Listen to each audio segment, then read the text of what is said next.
the team is exhausted. Now, they have not played like a crazy demanding schedule. They have played 3 back-to-backs. They are starting a very challenging 6-game road trip tonight, which you don't want to play Oklahoma City anytime, but certainly to start a 6-game road trip. But this team has been exhausted. They are an older team. Steve Kerr plays 11 or 12 players. There's nobody on this team averaging more than 31 minutes a night, but Jimmy Butler has been worn down. He dealt with a back injury. Al Horford has been protected and missed some games. Some of their other players have been worn down. So they've just got to keep their heads above water and try to get through this period. They do get some of these days back, and they get a big homestand coming after this. But they're a team that is complaining about being worn out in the second week of November, which is not something you hear often. No, 11 games in. They've lost 5 straight on the road. Again, the hot start, not so much of late. And if you thought Wendy was good right here, right now, wait till you see him 3 Eastern on NBA Today. Wendy, good stuff. Thank you. SportsCenter Mavs have fired general manager Nico Harrison, whose time with the team will be forever remembered by the awful Luka Doncic trade. Harrison's dismissal comes to the Mavs off to a 3-8 start. Both Anthony Davis, Kyrie Irving sidelined with injuries. So for being fair, the team isn't at full health, but that's not what this is about, as Brian Winhorst joins us now. So Wendy, what do you make of the decision to fire Nico now?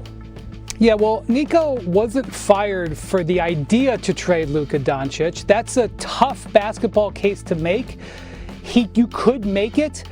He's being fired because he couldn't sell it, and also because the trade itself had a terrible process. The shock of this is something that the fan base is still reeling from, and never in this whole time was Nico ever able to articulate exactly what his thought process were. And when he did try to explain himself, it often came out as arrogant.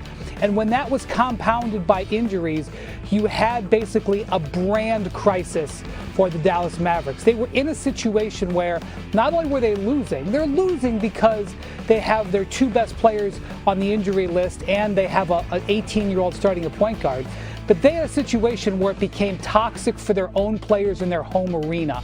And that was a product not so much of wanting to trade Luka, but the way that Nico Harrison went about it, and that's why this came down in November, firing a general manager. Yeah, because there was always going to be that dark cloud, and you're right. If the current players who had nothing to do with this are going to get the shrapnel from that, there's just no reason why he should be around. Michael Finley and Matt Riccardi, they're going to lead the Mavs basketball operations on an interim basis. Let's switch gears now to the Thunder and Warriors. They're going to meet tonight. Steph Curry expected to return from illness.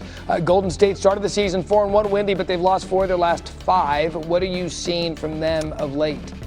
Yeah, and their offense, obviously, without Steph for the last couple of games, has plummeted. They're 24th in the league in offense in that 6-game stretch. And when you talk to folks around the team, the message that you get is that the team is exhausted. Now, they have not played like a crazy demanding schedule. They have played 3 back-to-backs. They are starting a very challenging 6-game road trip tonight, which you don't want to play Oklahoma City anytime, but certainly to start a 6-game road trip.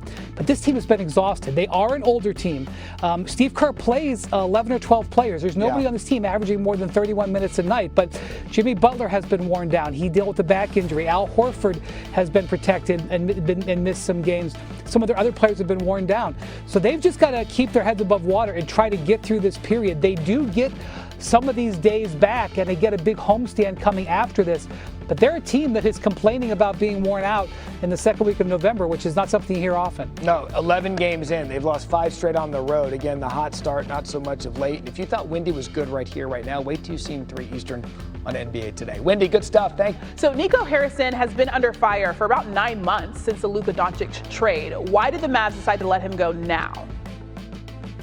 Christine, Nico Harrison had set championship expectations for this team, and what we've seen is a roster and an organization in a tailspin early this season. The start of the year, they're one of the worst teams in the NBA, and this is the start of the Mavericks and owner Patrick Dumont admitting the mistake that they believe they made with the Luka Doncic trade, and the start of taking accountability, and as one source told me, doing right by the fans. And Nico Harrison multiple times, whether it was saying time will tell if I was right, whether it was after the Kyrie Irving ACL injury in March, saying still next season, being this year, we're going to enter with championship expectations. We're going to be a championship quality team. They obviously have not been so far. And one other issue that had come up in the last several weeks is Patrick Dumont believing that Nico Harrison did not do a good enough job of educating him as owner-GM relationship, and believing that Nico Harrison was simply just using his power. So the process starts now to take ownership of accountability for the Mavericks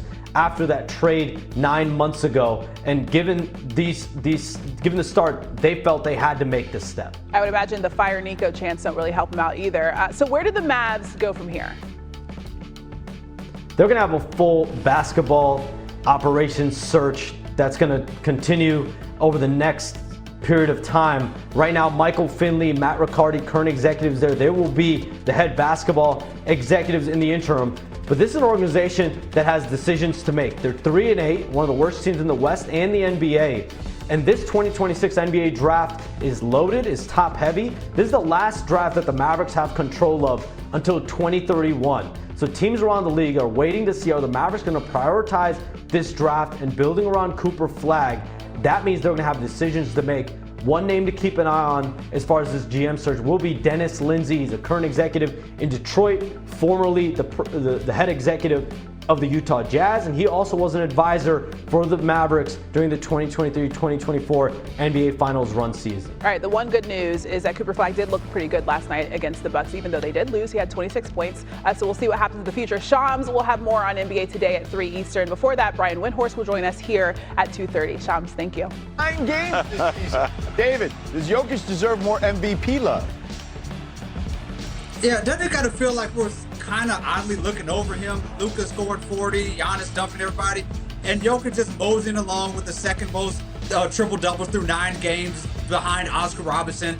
Nuggets are 6-0 at home, real championship contenders, and Jokic is just doing his thing. We're not giving him enough attention. By the way, he doesn't care about any of the attention, but you're right. Off to the Garden, Cat and Jalen Brunson led the Knicks to a 134-98 win over the Nets. New York is now 6-0 at home for the first time since the 12-13 season. Mark, how intriguing is the Knicks offense? Very intriguing. They're averaging about 5 more points a game than they did before. Knicks fans, be patient. Mike Brown is going to do a great job there, and Norris is doing a great job right now. Cat, 24-12 in November. Okay, looking good. Now, to Inglewood, up to no good. We're on Sunday. The Suns beat the Clippers 114-103. The Clippers have now lost 4 consecutive games in 5 of their last 6. Ramona, what's going on with the Clippers? Well, they're at the bottom of the league in defensive rating and turnovers and pace of play. Probably time to move John Collins into that starting lineup because they're getting killed on the offensive boards. I could go on, but Kawhi Leonard is still out. You want me to keep going on with a long list of bad things happening down in England? Except for that man, James Harden played sick as a dog. Yeah. Still got 13-13. They are an older group, too. Shifting to Philly, where the Raptors forward Brandon Ingram was in his feelings.